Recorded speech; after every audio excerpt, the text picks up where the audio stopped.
عورتیں اور گھر مائیں تباہ کر دیتی ہیں. تو ماں نے کہا بیٹا دیکھ شوہر نے ہاتھ اگر اٹھایا ہے نا تو کوئی تو بات ہوئی ہوگی. فوراً کیا کرتے ہیں, فون گھما کے داماد. السلام علیکم ورحمۃ اللہ وبرکاتہ. امید ہے کہ سب دوست خیریت سے ہوں گے. مولانا طریق مسعود صاحب کی ویڈیو کو سماعت فرمائیں. کی کر لو بھائی, بولا کیا ہے اس نے؟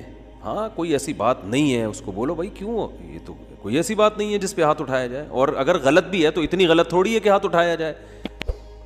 تو بس جذباتیت کا شکار ہیں, افراط و تفریط ہے, پولائٹ بننے کے چکر میں سارا بیڑا غرق ہو رہا ہے. صحیح ہے نا؟ یہ اسلام کے اخلاق نہیں ہے. ہر چیز بیلنس ہے اسلام میں, ہر چیز.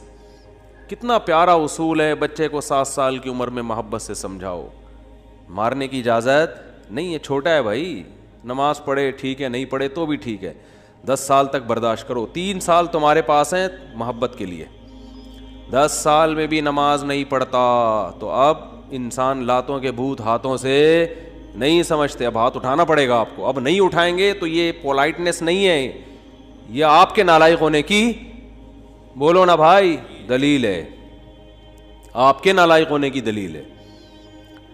تو ہر چیز میں ایسا ہے, ہر چیز میں, ہر معاملے میں. آپ کا ملازم ہے, صحیح کام نہیں کر رہا, ٹائم پہ نہیں آ رہا, بزنس کا بیڑا غرق کر دیا, محبت سے سمجھاؤ, تمیز سے. 2-4 دفعہ کے بعد چل بھائی چھٹی تیری, نکل پتلی گلی سے, ٹھیک ہے نا. یہ فیکٹری ہے, ہم نے کو ایدی سینٹر تھوڑی کھولا ہوا ہے ہم نے یہاں پہ. ہمارے ایک رشتہ دار فیصل آباد میں, ان کی فیکٹری تھی کپڑے کی, مجھے لے گئے. ویسے مجھے شوق بھی ہے چیزیں دیکھنے کا, کیسے بن رہا ہے, کیا ہو رہا ہے. تو ملازم بڑے تمیز سے کام کر رہے ہیں. میں نے کہا پہلی دفعہ دیکھا ہے ملازم اتنی تمیز سے. انہوں نے کہا ٹھڈے مار مار کے ان کو انسان بنائے. ٹھڈے مار مار کے کیا بنائے؟ کہہ رہے بیٹھے رہے, کہتے تھے جب آتا تھا سو رہے ہوتے تھے, کام ہی نہیں کرتے. دہاڑی پہ تو ایسے ہی ہوتا ہے نا, کمیشن پہ کام ٹھکا ٹھک ہوتا ہے, دہاڑیوں پہ